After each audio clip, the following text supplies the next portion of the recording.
Salut, c'est Cédric. Aujourd'hui, j'ai pas Rémi avec moi, mon beauf.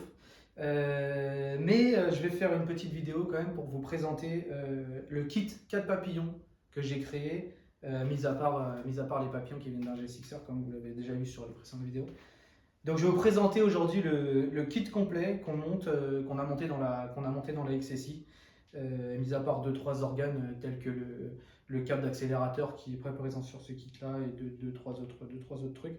Euh, voilà le gros thème de la vidéo d'aujourd'hui, c'est la présentation du kit papillon HC-Perf. HC-Perf, c'est quoi?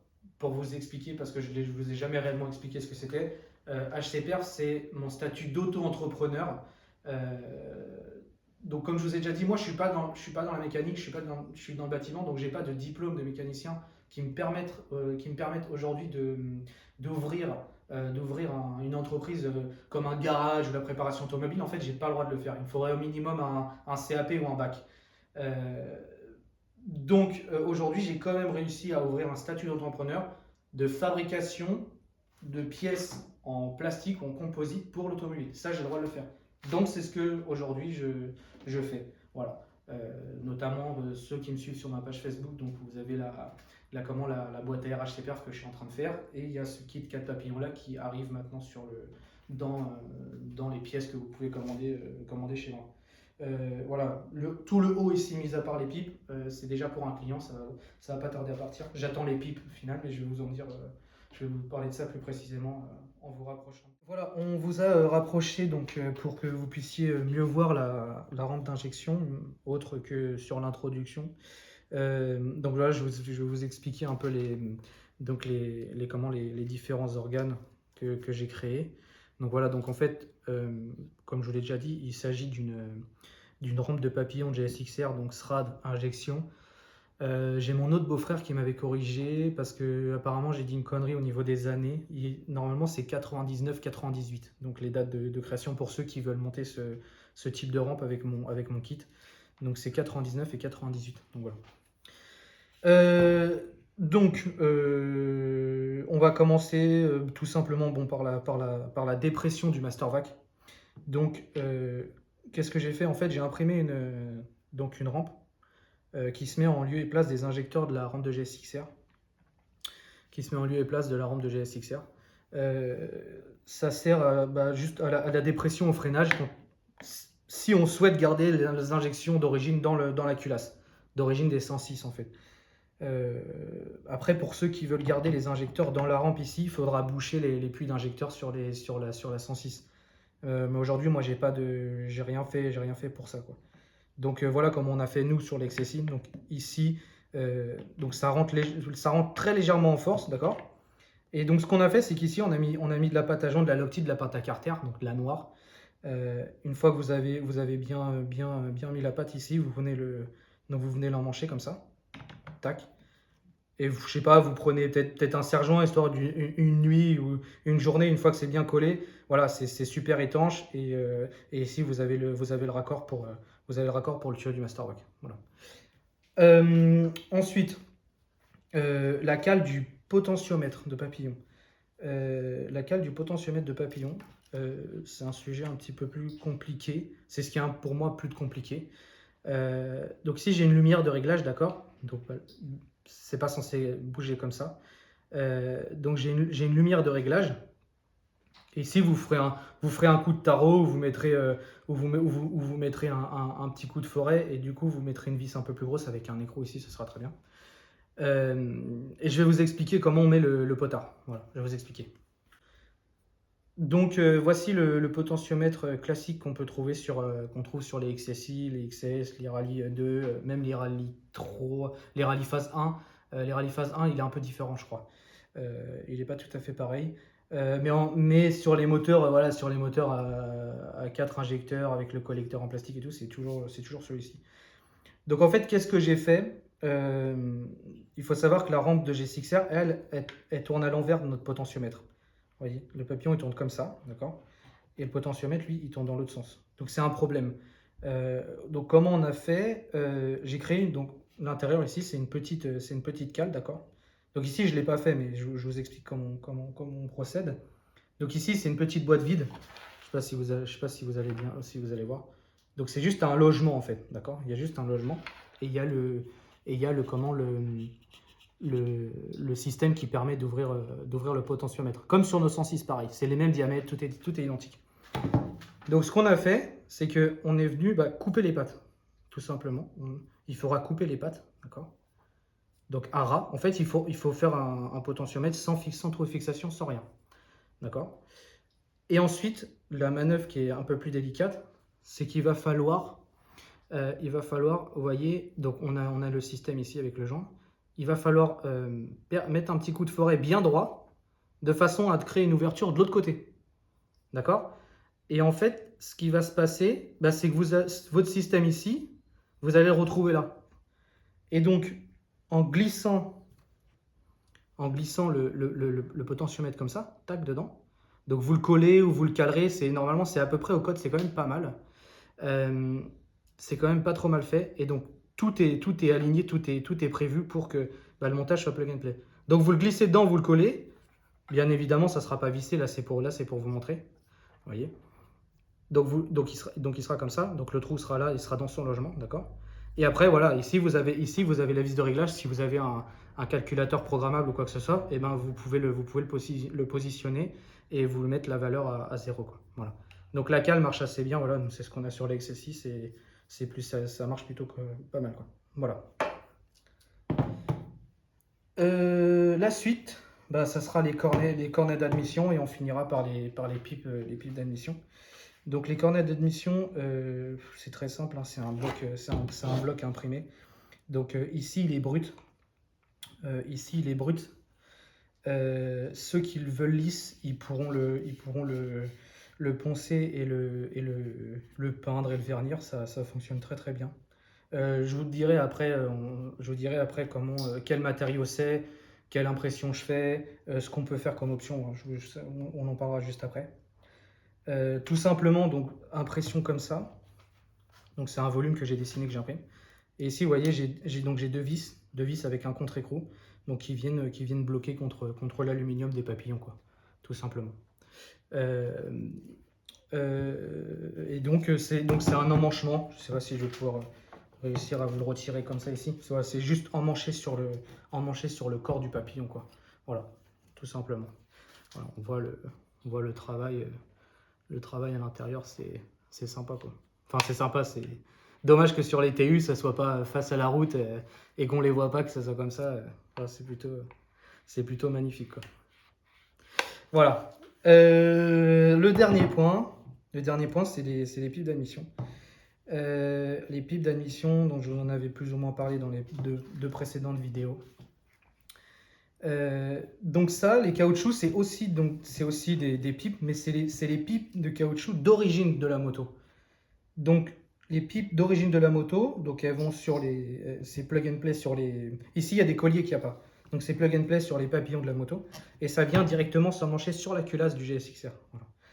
Donc qu'est-ce que j'ai fait? Je vais vous montrer quelques prototypes que j'ai fait avant et je vais vous expliquer tout ça parce que là c'est plus technique au niveau de la physique des gaz. Magie, elles ont apparu sur le plateau. Donc les pipes d'admission en cours, celles qui sont vendues sur mon kit, donc on parlera de prix après, celles qui sont vendues sur mon kit, ce sont celles-ci. C'est là, donc ça c'est la pipe de droite, d'accord. Donc il y a la pipe du centre qui est un peu décentrée, parce que les culasses, elles ont les trous rapprochés.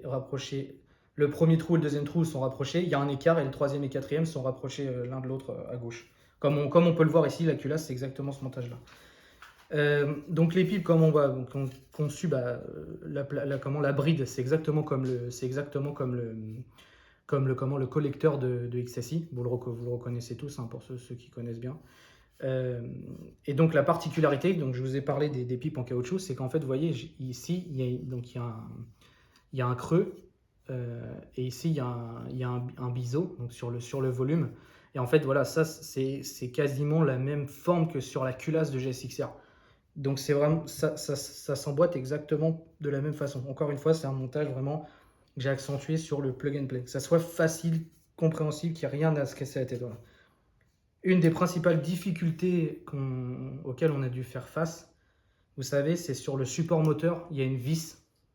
Vous avez 3 vis, donc il y en a deux, où il n'y a pas de tige qui dépasse. Et il y en a une, je ne sais pas pourquoi, la tige, elle est immense. Et en fait, à chaque fois, donc ça c'était des premiers prototypes, vous voyez, à chaque fois, on s'est dit, bah merde, ça tombe dans la pipe, on peut pas faire comme ça. Parce que moi, c'était hors de question que j'enlève cette troisième vis du support moteur. Vous pouvez regarder la vidéo de MS. La vidéo de MS, il a cassé son support moteur parce que justement, ils ont retiré le troisième support. Et moi, je voulais absolument pas faire ça. Donc, je sais qu'il existe des supports très très chers, très plats qui viennent récupérer, mais c'était pas le but de la manœuvre. Donc sur cette pipe là, voilà, vous retirez le goujon et vous mettez une vis avec un six pans classique, et puis ça résout le problème. Tout passe sans prise de tête. Voilà. Donc les pipes, pour vous parler un peu de dynamique rapidement, en fait, c'est ce que je vous disais, dans la dernière vidéo. C'est qu'en fait, elles sont coniques du début à la fin. Et c'est ça qui contribue à la puissance aussi qu'on a développée sur cette voiture. Donc voilà. Ici, on doit être je crois ici, on est en 40 et ici, on est en 38. 40 et 38. Donc, bien évidemment, 38, il faudra usiner la culasse pour que ça passe. Hein, on vous l'avait déjà dit. Voilà. Et donc, pour ceux qui pourraient trouver ça cher, quand je vais vous parler du prix après, voilà, sachez que je fais pas. Voilà, là, il y a un échantillon de ce que j'ai fait, mais des impressions, j'en fais plein parce que il y a plein de contraintes qu'on voit pas comme ça. C'est assez compliqué à mettre en œuvre. Voilà. Donc pour ceux qui aiment l'impression 3D ou qui en font, moi je suis pas un très grand expert, hein, donc je me débrouille comme je peux. Là on est tout ça, ici toutes les pipes que vous voyez ici. Donc ça c'est pas les pipes définitives pour mon client, donc pour mon client ça sera ça, et j'attends les pipes, d'accord. Donc les pipes, je passe dessus rapidement, c'est des pipes qui seront faites en nylon chargé carbone. Donc si vous voulez, dans le plastique, il y a de la fibre de nylon, il y a de la fibre de carbone qui permet de rigidifier énormément l'impression, quoi. En plus de ça, en plus d'avoir un matériau qui est entièrement chargé en carbone, donc nylon carbone, donc ceux qui connaissent, ça s'appelle aussi Onyx. Dans le bas de la platine, j'ai fait déposer par mon fournisseur, j'ai fait déposer un fil de fibre de verre continu. Donc en fibre de verre parce que ça coûte moins cher et c'est déjà très très résistant. Donc j'ai fait déposer un fil de fibre de verre sur une certaine épaisseur pour que la platine soit ultra rigide. Voilà, que ça soit super rigide et qu'on ait un montage sûr. Autre chose ici, vous voyez, j'ai des joints, c'était juste pour démarrer la voiture, voir ce que ça donnait, donc pour pas qu'on ait de fuite. Le montage définitif, lui, si vous voulez, non, j'en ai pas ici. Le montage définitif, ici, j'ai fait une gorge, d'accord. J'ai fait 2 gorges, et vous mettrez pareil, la même pâte, de la pâte à carter en noir de chez Loftit. Donc vous viendrez déposer dans la gorge, et quand vous viendrez serrer, ici, il y aura des inserts prévus il faudra mettre des rondelles derrière, d'accord. Et vous viendrez serrer et ça fera comme le collecteur du rallye en alu, ça sera collé. Voilà. Donc les pipes, c'est trop compliqué pour moi de les imprimer avec mon imprimante. Le matériau est un peu trop technique. Peut-être que j'y viendrai, mes imprimantes elles sont très chères. Donc voilà, donc c'est du nylon chargé carbone. À savoir que nos collecteurs d'origine sont en nylon chargé fibre de verre. Donc d'origine c'est du moulé, c'est pas de l'impression 3D, c'est de l'injection moulée. Mais pour la quantité qu'ils en font, c'était plus rentable pour eux. Mais en gros, on est sur les mêmes types de matériaux. Pour ce qui est du reste, je l'imprime chez moi, d'accord. Et là, aujourd'hui, donc sur la XSI, je l'avais imprimé en PETG, donc les plastiques de nos bouteilles d'eau. Ça ressemble un peu à ça, mais ça, c'est ce que je vous dis, c'est du PLA, donc c'est de l'organique, donc ça tient pas du tout, c'est purement décoratif. Donc j'avais imprimé en PETG, donc plastique de bouteille d'eau, c'était déjà assez résistant. Et aujourd'hui, j'arrive à les sortir en ASA, d'accord. Donc l'ASA, c'est comme un dérivé de l'ABS, sauf que dedans, il y a un composé qui change. Et ça, c'est super costaud, ça résiste à des grosses températures élevées. Et ça résiste très bien aux UV, en fait. Aux UV, aux chaleurs, à la chimique, à l'essence, à tous ces trucs-là. Donc c'est un super matériau. pour ceux qui aiment un peu l'impression 3D, euh, ça c'est imprimé, ce que vous voyez là, même tout ça là, peut-être pas celle-là, je suis pas sûr, mais tout ça là c'est imprimé avec une buse en 0,8. Donc la plupart des gens impriment en 0,4, moi j'imprime en 0,8 pour diviser le temps d'impression par 2. Donc ce qui nous donne effectivement bah, vous voyez là, bon, j'essaie de régler au mieux mon impression, mais vous voyez, ça me donne un peu quelques pustules. Et on voit bien les stries parce que le fil est assez gros vu qu'on imprime en 0,8, c'est plus gros forcément. Euh, du coup bah, après, si vous voulez obtenir des belles impressions, il faudra les poncer ou ce genre de choses. Et je vais vous montrer ce qu'on a fait pour la XSI. Voilà ce qu'on peut réaliser, ce que Rémi peut faire, donc mon beau-frère sur la XSI, c'est ce qu'il a fait. Donc il a pris mon impression, il l'a poncé, il a mis du Cinto, on a mis un après, il a mis un après, ensuite une couleur, n'importe quelle couleur, puis un vernis quoi. Voilà. Donc un effet beaucoup plus lisse, beaucoup plus lisse. Donc celui-là, c'était pour une commande. Ça a été c'est une commande pour un client. On a eu deux, trois trucs à faire dessus. On lui a pas encore envoyé. Lui, il voulait des cornets longs. Donc bon, les cornets longs, c'est faisable, hein, sauf qu'il faut couper le tablier, donc de la baie de pare-brise, parce que sinon ça passe pas. Vous avez vu que sur la XSI, là, on est vraiment, on est assez proche en fait en montage de plug and play. Euh, donc voilà, donc lui il facture, donc voilà, donc lui il peut facturer une peinture selon la pièce. Et là vous voyez, vous avez un rendu beaucoup plus lisse. Même si on n'a pas accentué sur cette pièce-là, on n'a pas accentué le ponçage à fond non plus, mais vous pouvez vraiment obtenir des résultats. Voilà, en ponçant les impressions 3D, vous pouvez obtenir des super résultats quoi. Voilà. Pour ceux qui veulent vraiment aller chercher, il y a peut-être un choix gagné avec le lisse là, et encore. Je vous avoue que je suis pas sûr, hein, donc voilà. La dernière chose, c'est au niveau du tarif.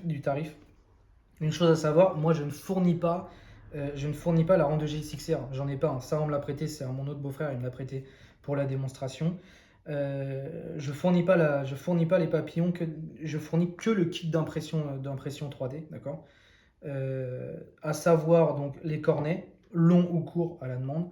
La dépression, si vous la voulez, si vous voulez conserver les rampes d'injection dans la culasse. La cale de potentiomètre, sauf si vous voulez garder pareil, si vous voulez garder le potentiomètre du GSXR, parce que ça peut se monter aussi. Nous, on a voulu faire un montage vraiment proche d'origine avec tous les capteurs d'origine. Et les pipes d'admission. Donc ce qui nous fait un kit avec quatre parties d'imprimé en 3D.